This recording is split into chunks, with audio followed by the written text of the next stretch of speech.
Good evening. As promised, I said that I would do something a little different with the devotions for the book of Ruth. So I'm going to do them by video.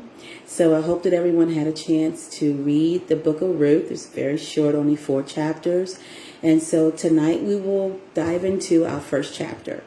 So in this chapter we see Elimelech has uprooted his family from Bethlehem to Moab due to a famine that was in their own land. And then eventually he passes away, and then his sons take Moabite women as their wives. And then later the sons pass away, and the 3 women are left alone. When Naomi learned God had blessed Bethlehem again, she set out to return home. While on the journey, she asked her daughters-in-law to return to their mother's home.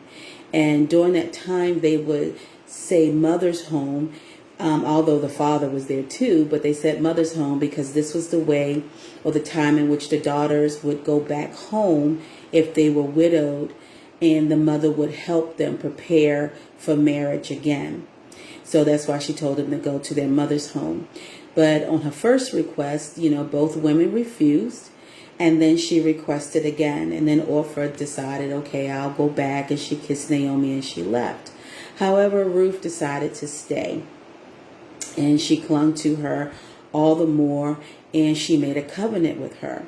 And normally this is the area when it deals with her covenant that people actually begin to, dive into or focus on the more. But I want to talk more about, focus on where Ruth came from, as well as why she ended up doing what she did. So first of all, we'll start out talking about the Moabites and giving a little bit of history about them. They were descendants of Lot, who was the nephew of Abraham. So they shared the same DNA as the Israelites. However, this branch of the family came about through the incestuous relationship that Lot's daughters had with him once Sodom and Gomorrah was destroyed. So Moab was actually the son of Lot and his oldest daughter. And those people became known as the Moabites. And they were a pagan, polytheistic people, that worship multiple. Polytheistic means they worship multiple gods. And you can read about that in Genesis 19, verses 30 through 38. They were also a wealthy and proud people, and they lived near the border of Israel, the promised land. They were very hostile towards Israel. However, due to their close proximity, Israel oftentimes adopted their pagan practices. And then Elimelech was of the tribe of Ephraim. And Ephraim was Joseph's youngest son. He was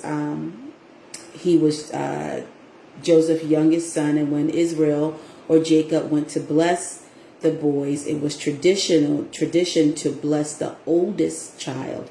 So when Joseph placed his oldest son Manasseh on his right side, because he was the oldest, Jacob crossed his hands over to the left side where Ephraim was, and he blessed Ephraim. And you can find that in Genesis 48, 17 through 19. Their tribe, they had the portion of land that was in central Canaan, which was northwest of the Dead Sea. And they became the leading tribe in the northern kingdom. You'll see that in Joshua 17:15 and Judges 3:27. The capital of Samaria was located in Ephraim's territory as well. There were times when God even called Israel Ephraim because of its size. And you'll see that in Isaiah 11:13 and Jeremiah 31:6. God also chased Ephraim for their idolatry. And you'll see that in Hosea 4:7. Their partnership with heathen nations in Hosea 12:1. And in 722 BC, they were taken into captivity by the Assyrian nation when they captured the northern kingdom of Israel. Following that captivity, Judah, the southern kingdom, was also taken into captivity by the Babylonians. But after Judah's captivity, some of Ephraim's descendants returned to Jerusalem, and you can find that in 1 Corinthians 9:3. Yet God loved Ephraim, even though he had to speak against them. And you see that in Jeremiah 31:20. Therefore, Elimelech, moving his family to Moab, and his sons taking Moabite wives, was not a strange thing. Even though God instructed Israel not to take foreign wives, you'll find that in Nehemiah 13:27. The practice of idolatry was nothing new to Elimelech and his family, because the tribe of Ephraim were known for their practice of idolatry. So you see, when Elimelech and his family moved to moved to Moab, they weren't strangers to the practices that were going on there. But yet there was something when it came to Ruth and her having DNA in both Israel and in the Moabites, and being raised as a Moabite. There was something different about her to make her want to cleave not only to her mother-in-law, but to God and a people she knew nothing about, to leave her only home, the only home she had ever known up until that point. Ruth came in contact with God through her husband and her in-laws, and she responded to God's call. In chapters 2 and 3 of Revelation, God repeats, "He who has an ear, let him hear what the Spirit says to the churches." It does not say the Holy Spirit spoke a word to Ruth, but there may have been an urging in her spirit to continue with her mother-in-law. Instead of dismissing it, she continued with her. Having no idea how they would survive, especially given the animosity between her people, the Moabites, and Israel. Yet she moved in faith. It does not matter what environment a person grows up in, or the ungodly practices they may participate in. Ruth is proof, no matter the situation, when God speaks, we need to move. When we hear his voice or sense his urging, it is time to come out of the sinful practices or lifestyles we are in. He will give you the strength to walk away from old habits, practices, or lifestyles, and the sin that besets you, to help you find a new life in him. Ruth had the DNA of the Israelites and of an incestuous relationship, as I mentioned before. Yet God called her out of this and set her feet on a path to him. Today, if you are hearing his voice, whether it is for the first time or if there is a sin you are practicing, he is calling you to come out and to walk his path. Matthew 7:13 through 14. It is as easy as deciding to go another way. Just like he helped Ruth, he will help you. Only do not turn a deaf ear to his call.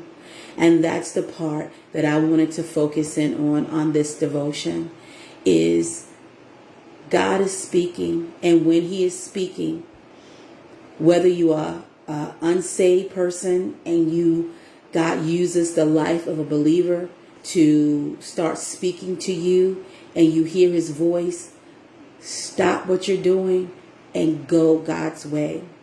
If you are a Christian and you've come across a situation where you are constantly stumbling in, Jesus came so that you and I could be free from the practice of sin. So today, whatever that sin is, whatever that lifestyle that you're in that's coming to your mind right now, that's what God is saying today. You can walk away from it. You can renew your covenant with God and with God's people, and you can walk on that straight and narrow path. You could be a Ruth. You don't have to stay in the situations in which you may have been born in, or circumstances may have happened and put you in that state. You don't have to stay there. You today can walk in freedom and in total victory in God. I hope this devotion in Ruth chapter 1 has blessed you. Please share your comments.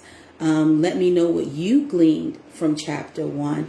As I said, iron sharpens iron, and we are here to learn and to hear what God is speaking to all of us, because we all can grow from it. If you like the video, please share it, but also like and say something.